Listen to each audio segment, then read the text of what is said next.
Welcome to Naked Notes, where two chicks talk about notes while they're naked. What? That's not what this podcast is about?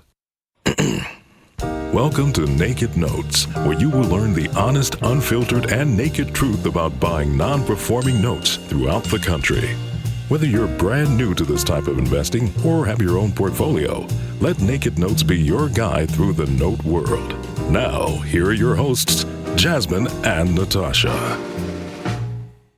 Welcome to Naked Notes. I'm your host, Jasmine Wilwa. And I'm Natasha Navarro. Thank you guys for joining us on Season 4, Episode 13. So, for those of you who want to be superstitious, here's what's crazy. The 13th is usually a superstitious number, but around here, guess what? No. It's good luck around here. This is our Spotlight City. Yeah, we haven't done one for a long time. I was kind of looking back in our episodes. I'm like, wow, we haven't done a Spotlight City in forever.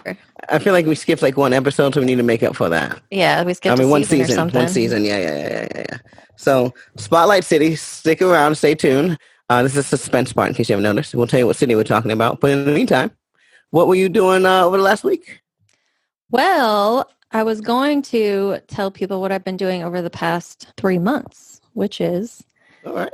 Making a baby. I'm pregnant. So I am pregnant for the first time. We finally announced it to everybody. Huge. We're in month 4. So humongous. We're due in March with a little baby boy. Oh, so then I guess Jasmine's off the table for the names then, I guess. Jasmine. I guess it could be a unisex name maybe, right? You know, Jasmine could be a man. Jasmine. All right. So I'll just go and deal with that after this podcast. I was a namesake. I just knew I was a namesake, but that's funny. All right. God has plans. That has been what we have been up to for the past few months. So we're very excited. Yes. Well, that's wonderful. And we're excited to be part of that journey with you. So this is good stuff. So I have been dealing with the one that's already here. So I guess at this point, I'm seeing into my future. Yeah, I was like, I'm shocked that you're even going there. So, but hey, really just been taking care of the children. And in that sense, not just mine, right? So mine's pretty much settling in and getting schedules. We actually now have beach days. We're going to head to the beach once a week and just, get away. So that's good. Mm-hmm. But personally, I'm engaged with a fundraising activity to get 20 Chromebooks into the hands of some underprivileged children out in Vallejo, California. So I'm excited about that. Chromebooks are fairly inexpensive for those of us on this call. They're about $280, $300. But if you think about it. Yeah, that's expensive. When you're trying to take care of a family and they're barely making things work. And the next thing, all of a sudden, out of nowhere, they say, hey, everything going online. You need computers and internet. Mm-hmm. That could be a real sticker shock to you. So anyway, there's a lot of kids out there, especially and I don't know how they're going to do this anyway, but a lot of the pre-K, these guys don't even have the computer. So I'm looking to raise money for that. So if you get a chance and you are on our Facebook page and you check us out for the Fridays, you'll see us talk about that there. We talk about our charities. And then also on the Naked Notes Facebook page, I'll go ahead and put a link to that. But yeah, anything, no donation too small, especially when they're about $280. But that's very cool. So, yeah, thank you. So just helping out the kids. Jasmine loves the kids, so excited about the new one coming along.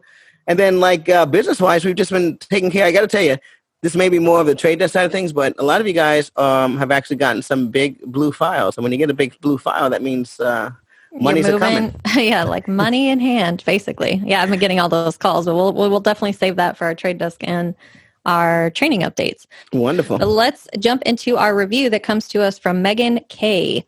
She says, I joined NAP after attending their mortgage note lab in Los Angeles, which, just as a side note, was the only one we've had in 2020. So she got lucky. Prior to that, I had gone to a few seminars in my hometown teaching about note investing, but I needed a more hands-on approach and a mentor to guide me through my first purchase. I heard about NAP on a personal finance Facebook group and decided to check it out, first by listening to the Naked Notes podcast. It sounded like exactly what I needed, and then I went to the note lab. There is a steep learning curve to this type of investing and many nuances. I found what I was looking for joining NAP. Highly recommend if you are interested in note investing. Which is cool because I actually didn't know that's how she found us. Well, that's way cool. And what I think was also is her level of honesty, right? She said there's a steep learning curve. So that's something that people need to realize no matter what their background, there's always something. whether it's the steep, and sometimes we'll probably have a whole podcast on this, but whether it's from the metagame side, right, and just changing hats, to just learning the nuances, as she says, that go along with this that may be different from the other side of real estate that you're used to dealing with. So that was huge. Thank you so much. And if I remember correctly, best part about this particular testimonial is that she came with her husband. So really, we have such the best success levels when you come in with the support of your partner. Mm-hmm. And so I just wanted to highlight that as well because, we're just that type of organization nonetheless. A lot of organizations, want either you to come or one person. We want both of you to come here and see what we're doing. And that attributes to the success. This lady is, I think, working on like her third or fourth note. And it's just since last year. So I think that it's one of the reasons, maybe it was not even intentionally like known to us, but I think it was one of the reasons that we had decided to say with the Note Lab, you can bring one person. Mostly, for however you want to do it, but definitely so you can encourage your spouse to come because it's so important, even if they're not going to do it with you, to make sure they understand where your money is going, how it's being invested. They're not questioning you on why something is taking so long because they got to hear the same things you did. So they know what the process looks like. Yeah, awesome. So thank you so much for that. We're excited about that. And thanks for joining and taking part of it. So yeah, the podcast is powerful. Very powerful. And that rolls me into my training update, which is all about the 5K and 5Y, because as we go into the latter part of this year, things are starting to pick back up. We maybe had like 1 or 2 months where there was a little bit of a lull. I think people were trying to enjoy their summer. But now as the last quarter of the year is nearest, people are starting to get reinvested in their coaching and their training and wanting to buy again. And so I had so many new training calls in the past 2 weeks, and what always fires me up, one of the things I love most about my job is helping people set their 1, 3, and 5 year goals. And very recently, one of our members who started back in May, her original goal was 2 years. She wanted to kind of do what I did, wanted to retire in 2 years. And then on a call, I think it was our inner circle meeting call, she said, I'm going to retire by the end of this year. And I was like, whoa, that was a shift.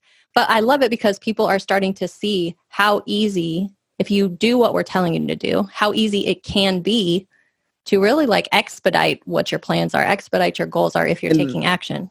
And that's crazy bananas right there. I don't even want you telling that story. So everybody look into the microphone and it's like, get this, what do they do on the Men in Black? Oh, yeah, the Men in Black. Like erase your memory because like what's bananas is I challenge you guys to find out how many programs you have joined in the past. And I don't care if it's from kindergarten on back to when you joined a program and that program has gotten you so fired up, so excited that you actually were able to trim down, not, lengthen, but trim down your expectations. And so this particular person has come in here like a firestorm, okay? And when it talks to that steep learning curve, she just jumped right in. And so she flattened that just by engagement with the community. She's, goodness, could I say possibly on her 10th note or even more? Yep. And so we're talking about someone who came in here and was like, this is working. This is real. The numbers make sense. Listen, I don't know what everyone else is doing, but scratch that 2-year retirement. I don't need another 6 months at this pace. And again, based on whatever she's doing and where she's living and what her lifestyle expectations are, she's looking to be able to have the freedom to. Okay, at least that's the option. Difference. Right. Yeah. The option to decide when she wants to walk off her 9 to 5. And that is the power of note investing. Absolutely. So let's jump into your blue folder trade desk updates. Oh, yes. So the reason I was bringing that up is that, that particular trade, and we referenced it in the last call with Donica because she was a servicer working with it. Mm-hmm. That was season 4, episode 12. But if you check that one out, what you're going to notice is that we did do a pretty decent trade, and it took a long time for it to settle. So about 2.5 months later, we had everything settled about 2.5 months later to have everything where there's nothing else to do with it. So a lot of trailing documents, a lot of nuances, a lot of missing files, and I don't mean the actual files, just people not knowing, where files are serviced at this point. Mm-hmm. And so when you realize how many cats are hurting with just the notes, never minding the people, it's just exciting to be here. And so a lot of you guys, I just want to stop and from the trade desk give you a round of applause for those of you who made it. Not everybody made it. I'll be honest with you. Okay. So it's tough. Some people noting is not for everyone. And some people are going to realize at this round, but a lot of you guys, man, that you guys took control of the situation. I'm going to talk about metagame over and over again, especially as we start getting into season 5, right? But you realize that, and this is what I'm going to talk about. So there's an old proverb that I like to talk about, and it's called, but it's about elephants, okay? And so it said, when 2 elephants fight, the only thing that gets hurt is the grass. Okay, so what do you think about that? because that has stuck with me for so long. I mean, even when I was a child, I would look at my two parents and go, you guys can't be fighting because you're the elephants and I'm the grass. Okay? You can't be fighting. Okay. And so and I'm a broker in between this, a lot of stressful things have been happening recently. And I just started thinking about it. I was like, I'm not going to let them stress me out. And so I want you guys to understand that, because I again decided, once again, I'm the grass, right? So you have to think about this. You've got a seller, right? Someone who's huge. Some of these guys I'm working with have $8 billion funds. Some people have $400 million funds, okay? Right. So these are sellers I'm working with. Big as they could really care less. Then I have my investor, and whether you're in the Buyers Club side or Nap Nation, this is an investment for you, okay? Some of you guys are coming here at $25 million, okay? Again, different numbers, but pretty. $5 million worth of, accreditedness. And so we've got, two decent-sized elephants fighting over an asset or trying to get an asset. And so what we don't want to do, and I'm talking to you guys who want to take this as a business, what you don't want to do is let these two elephants wear you out, especially if you're trying to do this as a business. Right. You have to figure out how not to become that blade of grass that's getting eaten up and beat up. So anyway, I really had no idea where you were going with that, but that was very interesting. I liked it. Did it resonate? Good job. Did it resonate? I always get nervous when you're about to give analogies. Which is the elephants, right? Yeah, I don't know where this is headed, but I liked it. Yes, I think that's very true. Yeah, so I just wanted to bring that up with the trade desk because, again, a lot of you guys just went through a big trade, and if you made it, this is congratulations. What I can tell you is not everything is that tough, and especially for those of you who buy multiple notes, you know that already. You've seen some notes come, 2 or 3 notes buy and sell and trade, and probably even making money in a time, so you guys are lucky that we've started the trade. So anyway, thanks for listening. I think that's my great. TED Talk. Yeah, we had just recently, right before I got onto this call, I had one of our members call me and say, oh my gosh, I got my blue folder, which is something that we started to do, which we love. She said, I got my blue folder. What are the next steps? So we're starting to see when Jasmine talks about how you react to things, there also can be people that are like, I just now got my blue folder. It's all about perspective and how you're looking, how excited you are. What have you been filling your time with while you were waiting for that folder? How long-term your objective is, right? To do this. And this member in particular, she actually had purchased notes prior to us and within a different community. And so she was asking me what the next step were. And I kind of jokingly said, you know what the next steps are? She was like, hey, I want you to tell me every little thing, make sure I don't miss anything. Because the last time I feel like I was just kind of flying by the seat of my pants, and I want to make sure that I don't miss anything this time. So I love that. Well, look at us. I think we merged a little both training and trade this all in one. So that was look at us on sync.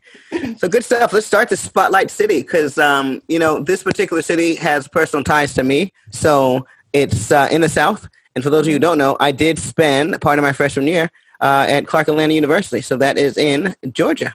And so we are going to spotlight a city, not necessarily in Atlanta, but where? Macon, Georgia.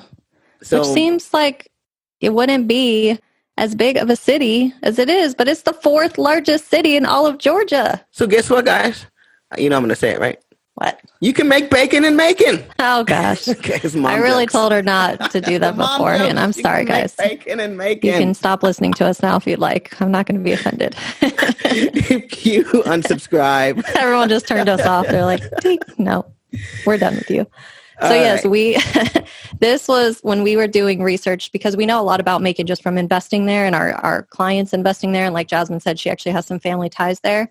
But when you start doing kind of a data dump and trying to learn a little bit more about a city, you find some really interesting things out about that city. So that's some of the stuff we're going to share with you. And then we're also going to share why this would be a good place for you to invest your money. Yeah, and here's what's crazy about the stat that she put out there. She says the 4th largest city. So we'll talk about how that came about, but more importantly, it's the fact that we know this, okay? This is not something that everybody is privy to or even knows what to do with that information. As a matter of fact, if I didn't have personal ties, I wouldn't have been able to take advantage of this opportunity with such, early, okay? So much earlier than everyone else, which allowed price advantages. But more importantly, I just thought, I'm like, Macon, it's the middle of nowhere. It's in the middle of nowhere. It's the middle of the country. So and then here we have Assassin. It's the 4th largest city. So you don't know what you don't know, right? And that's what mortgage loan investing is about. It's about learning about what the rest of America has to offer. It was saying that in 2012, voters in Macon and in Bibb County approved a new consolidated government between the city and the county. So that is how it became the 4th largest city. So when you're talking about, it's not even just like the size of the thing, it's where they consolidated 2 cities into one, or a county and a city into one, which means that there's some power going on there, even just in the political realm when you're consolidating governments.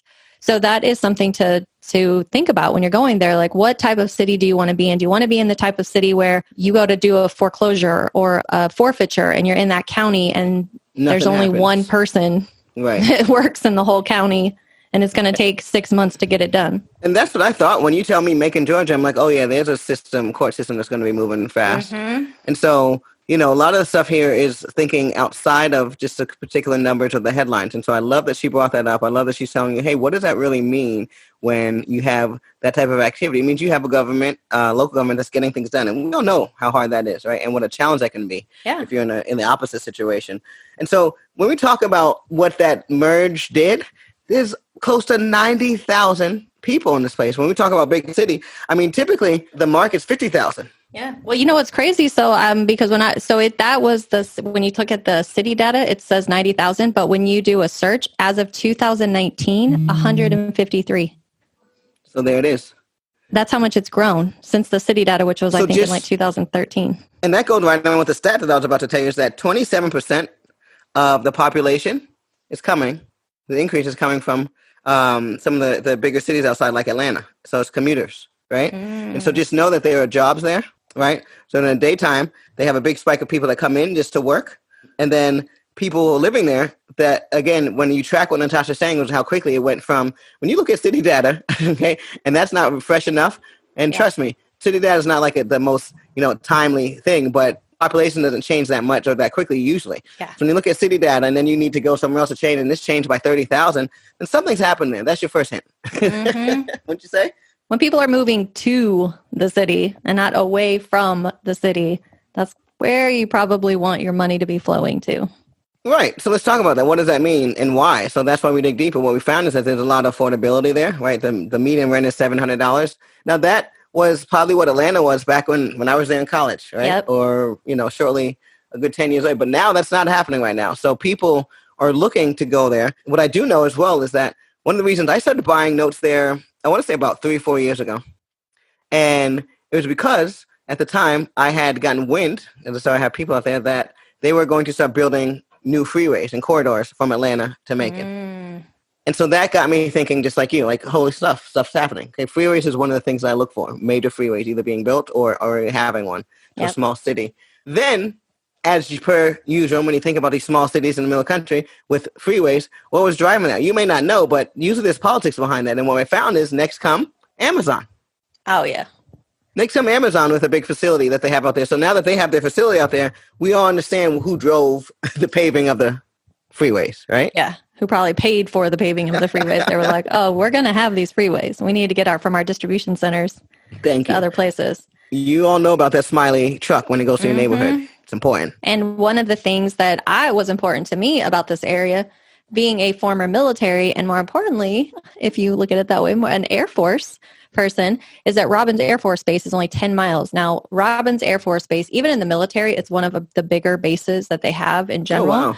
But it just happens to be the largest single-site industrial complex in all of Georgia. Wow. So when you talk about just how big this base is, it's active in all the state of Georgia, and it's only 10 miles away from Macon. So for someone who is active duty military, they are always because they move so frequently, they are looking for a place that is close. It's a close commute, and that's not super expensive, because they want to be able to, if they have to leave it and rent it out, they want to be able to do it. If they want to sell it real quick, they don't want to have to stress about losing money. So they want to be in a city that's big enough to get things sold, but not so expensive that they can't afford it on their salary. So Macon is the perfect place to live for them. Well, when you think about it, it's a small town. It's got some decent, relatively, normalized crime rates. And then, when we talk about the jobs, right? If you are in that situation, your spouse can get a job there, right? Like we talked about Amazon. Even just recently, they brought on an additional 200 jobs at their distribution center, just based on the coronavirus alone. As you know, they're growing. So they've got the right industries there, right? Banking, we were talking about, a lot of aerospace, things like that. They got a big college there, a big hospital there. Hospitals are huge. Hospitals are huge. And really, I mean, this kind of seems almost stereotypical, but it's not. Right. When you're in the military, a lot of the spouses are either in education or in health. Point. Good point. Those are two of the most popular spouse jobs because they can transfer so easily to other places. So to be able to have those industries right there, 10 miles away, you guys are really close to each other's work. You guys have your if you have to go run home and check on the kids, it's right there. So it's a perfect family type of area when you're looking at those industries. So that explains the success we've had. And when I say we, not just me, I never keep the stuff secret because if you know me, it's hard for me to keep secrets. Mm-hmm. And so we've had some people in our community that just took the lead. And again, this is why you're in this program. A lot of people said, Macon? Again, I can make bacon and Macon. I was like, yes, you can. No, okay, not yet. And so a lot of you guys take my lead anyway. And those of you did, they're paying off. So if you have an opportunity and you're part of a Lunch and Learns and you've heard some of our success stories of people who've taken some non-performing notes in Macon, and those things were going practically for free when I was looking at these 3 or 4 years ago. And I tell you, and so this is what I want you guys to understand is like the patience part is so key, especially if you want to start taking advantage of bargain markets, right? Yeah. Go ahead. You want to say something? No, I just was so excited about when you were talking about one of our members. It made me think specifically one of the things that I find to be very important when you go to list a distressed home. You take a note to REO and now you're out of state. You don't want to fix it up. The home may have a hole in the roof or water in the basement or whatever it is. But if you are in a populated area, in an area that is still pretty well priced for people, for like the average person there, you will never be in need of people wanting to buy your home. I remember when this person listed theirs on Craigslist, they must have gotten like 40 calls within 2 days. That's a second sign. Well, I don't know how many signs to them, but that's second, third, fourth sign that you're in the right place, regardless of whether it's in the headlines or not. By the time Macon hits the headlines, most of the note community, the bankers will already be exiting, okay? And that's what I want you guys to understand. We're getting in there. We're finding these notes. They're really inexpensive. We're getting it 3 or 4 years ahead before Amazon comes, just on the news that they're coming. We're buying these things. So that means when we actually foreclose on them and get possession of them, boom, Amazon's already done with the fulfillment center. Everyone's getting jobs. And that's what happened to this gentleman. He took my advice, purchased this. It took him a while to get to this. I'm sure about a year and some change, if you remember correctly. Is that right? Yeah, it was a little over a year. And I'm sure... And he states for himself it's because he was busy. He had life going on and he kind of put it on the back burner. But it was perfect timing. By the time he went to go sell this home, it was like he couldn't even keep up with the phone calls. There were so many inquiries about the property. And so that insult to injury, we're looking at an area that has the capability of defying the recessions that we're having coming up. And here's what I mean by that.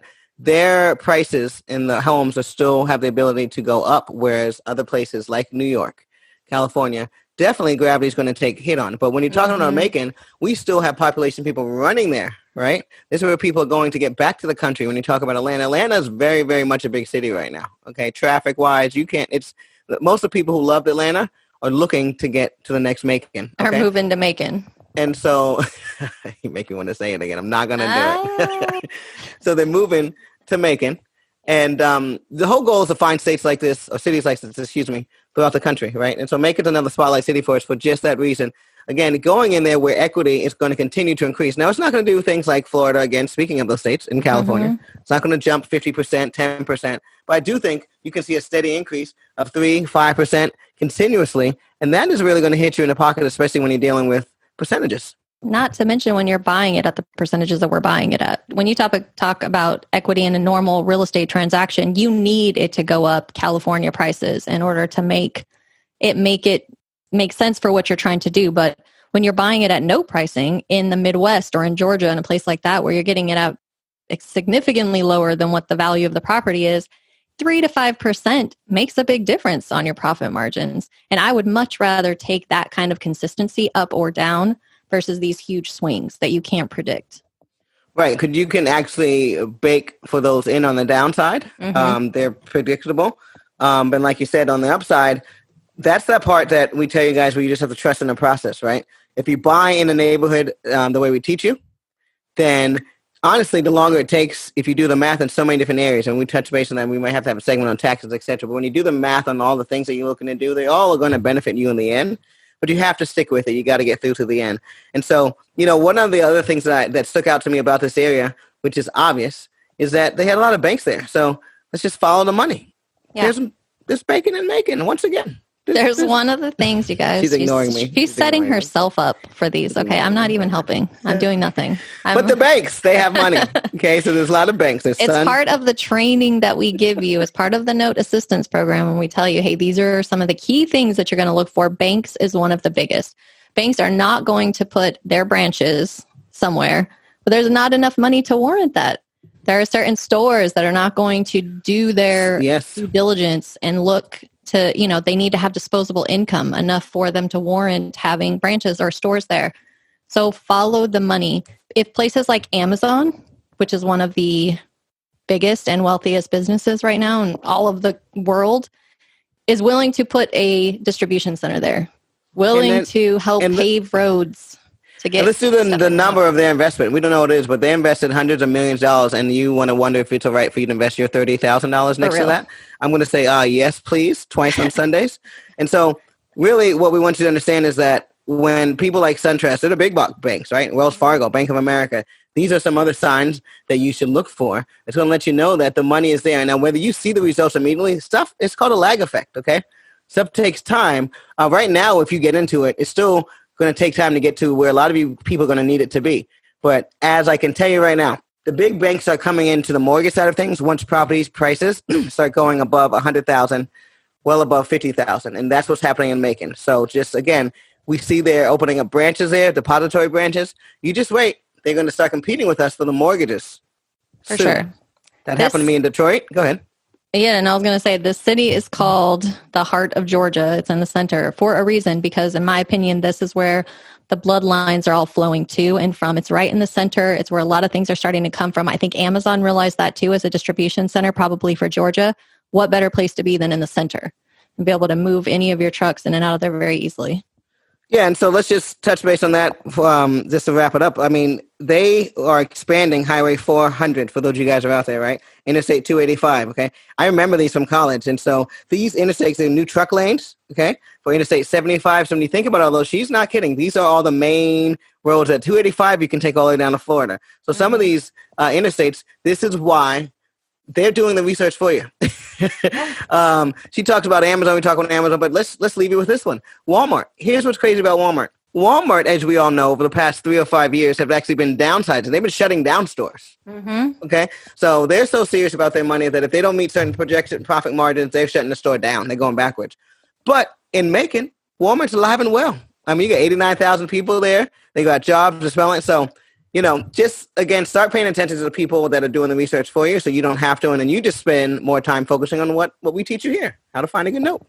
I think this is one of the few times I can tell you guys, because Jasmine and I, when we record, we do our video for ourselves so we can see each other. This is one of the few times I can honestly tell you that we both learned something on this podcast.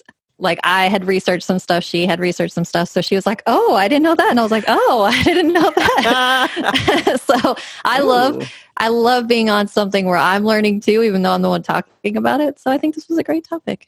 Thank you. Yeah. And so listen, don't even try it, guys. Okay. I know there are other podcasts out there, but you know who's giving you the skinny. We know who's giving you the tidbits, the nuggets that are going to make you money and help you get above, the crowd where everyone else is going. Because right now, guys, let's be honest, we are the small fish in the spanking game. And so we've got to figure out where to go and the right places to lead. So I'm going to give you guys 2 thumbs up for bacon.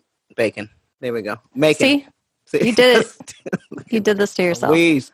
2 thumbs up for the city of Macon, Georgia. And we highly encourage you to check them. We have a lot of that inventory on our tape. So as we wrap things up, do you have anything else you want to say? Because I'm excited to tell them about something I forgot. Is it about making bacon, or is it? It's not about. Is it about food? Bacon. No, it's actually. Well, no, then I need to know. What is it? It's about our wrapping up and stuff. It's about our what you're gonna be able to find this episode, okay, on our YouTube channel as well. And we also started doing some audiograms.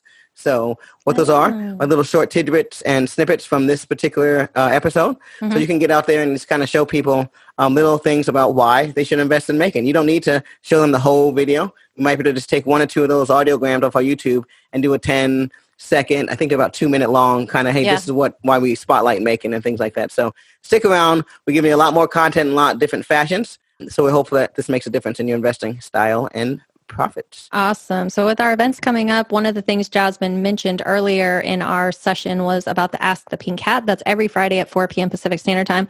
It's a really good chance for you to be able to hop on, ask some questions if you have some. We are always talking about things like this too. Hey, where are people investing?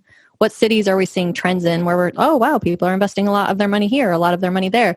So we're always giving little tidbits there. Make sure to follow us on our Facebook, our Naked Notes Facebook page. You also would want to check us out on our Lunch and Learn, which is open to everyone. You do not need any type of notes or experience. That is on the 4th Thursday of every month. The next one is going to be September 24th at 12 p.m. Pacific Standard Time, 3 p.m. Eastern Time. And we are telling everybody about our Inner Circle meeting that is coming up October 8th. It's always the second Thursday of the month. I'll let Jasmine take this one, but we will have a very special guest speaker for that one. Yeah, this time it's just going to be live and bananas. So we typically have special guests there for our Inner Circle. And those are people that have experience and or at least have their first note.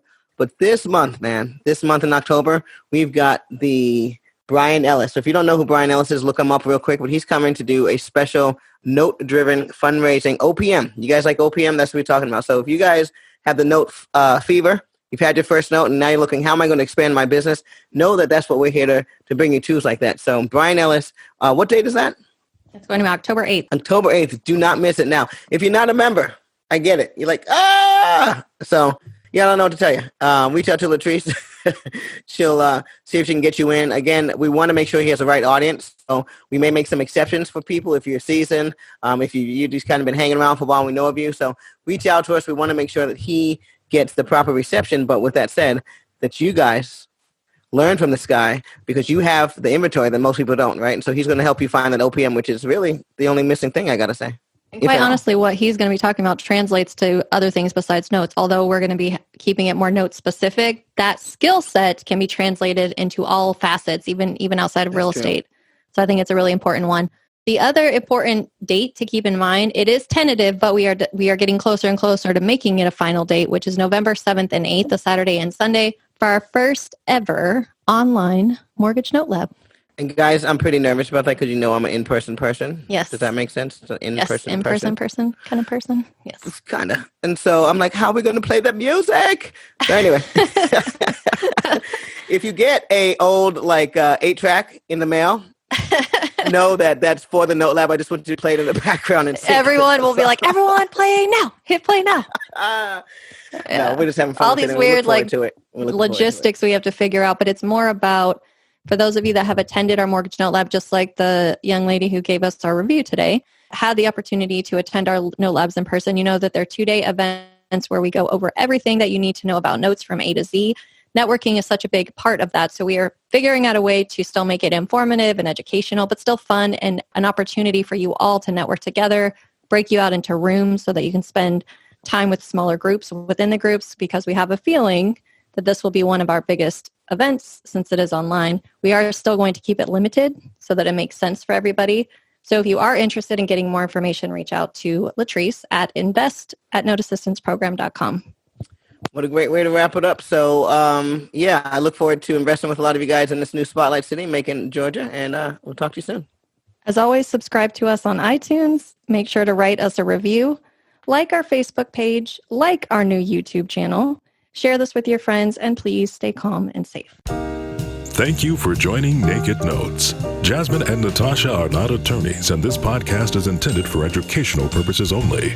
For more information about how to work with the Note Assistance Program, please go to www.noteassistanceprogram.com to get details of the programs they offer to help you get started in notes.